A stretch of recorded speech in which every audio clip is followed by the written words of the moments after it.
उद्धव ने प्रश्न किया भगवान से कि अनेक प्रकार के मार्ग वेदों में है, शास्त्रों में है, पुराणों में है, संतों ने बताए हैं, तो बड़ा कंफ्यूजन होता है साधारण व्यक्ति को, कौन सही है कौन गलत है।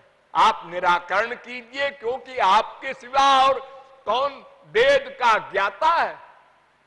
वेद कृत, वेद विद, वेद वेद्य, ये तीनों भगवान ही हैं।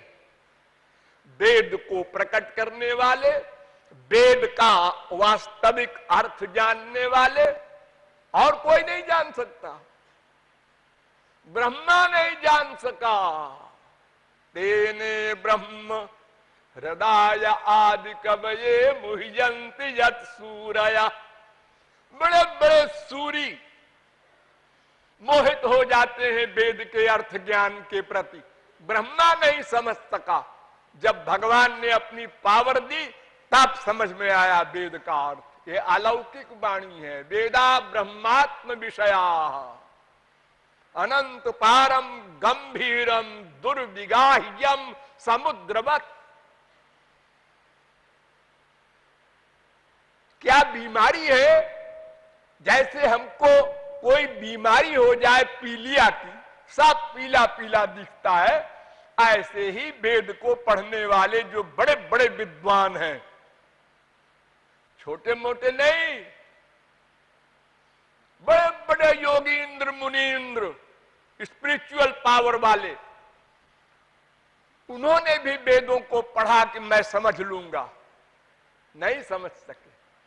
जिनकी सात्विक बुद्धि उन्होंने सात्विक अर्थ किया, जिनकी राजस बुद्धि उन्होंने राजस अर्थ किया, जिनकी तामसी बुद्धि उन्होंने तामस अर्थ किया। तो एक वेद के अनेक अर्थ हो गए। अरे तो वेद ही में तो कर्म ज्ञान का भी उपदेश है। हाँ है। फिर देखिए, ये भक्ति पर ही सारे आचार्य और सारे ग्रंथ जोर दे रहे हैं, साथ में कर्म और ज्ञान का निरूपण भी कर रहे हैं। हाँ, मजे की बात देखो, अवश्यमेव भोक्तव्यम कृतम कर्म शुभाशुभम। कर्म करोगे तो उसका फल भोगना पड़ेगा, बंधन होता है। न त्याज्यमिति चापरे, गीता कहती है कर्म का त्याग न करो। और नहीं ज्ञानेन सदृशम पवित्रमिह विद्यते, यह भी कह रही है गीता, ज्ञान के समान पवित्र वस्तु कोई नहीं। ज्ञानादेव ही कैवल्यम, तेन त्यक्तेन भुंजी था मागृध कस्य स्विद्धनम। वेद कह रहा है कर्म करो।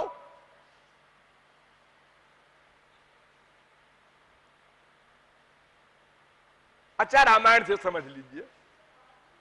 रामायण में पग पग पर एक ही बात लिखी है कि साधक सिद्ध विमुक्त उदासी। ध्यान दो, विमुक्त शब्द लिखा है तुलसीदास जी महाराज ने। विमुक्त, भागवत में कहा गया, ये निरबिंदाक्ष विमुक्त मानिनस्त्वय्यस्त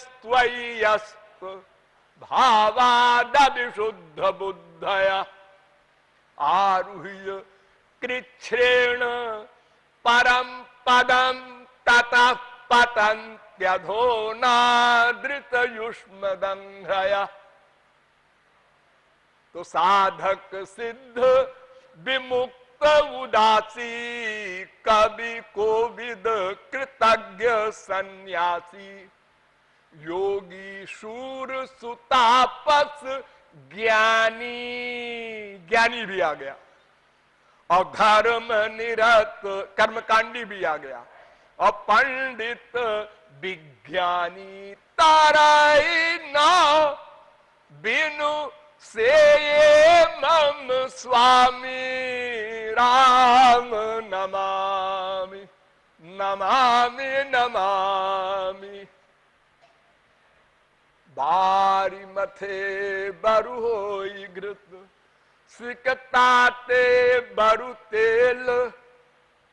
बालू से तेल निकल आवे, पानी से घी निकल आवे, इम्पॉसिबल भी पॉसिबल हो जाए, किंतु बिनु हरि भजन न भव तरिय यह सिद्धांत अपेल। भक्ति से ही भगवान मिलेंगे। राम ही केवल प्रेम प्यारा जान लेहु जो जानन हारा। मिलहि न रघुपति बिनु अनुरागा किए जोग जप ज्ञान विरागा। कोई मार्ग नहीं है।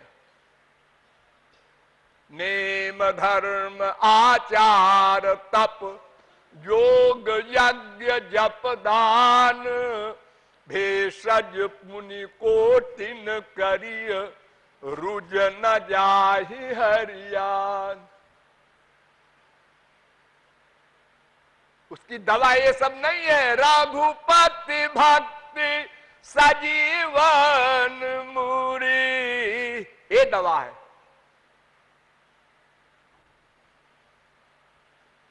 और बड़ी सरल दवा, अत्यंत सरल। कहु भक्ति पथ कवन प्रयासा जोग न जप तप मख उपवासा।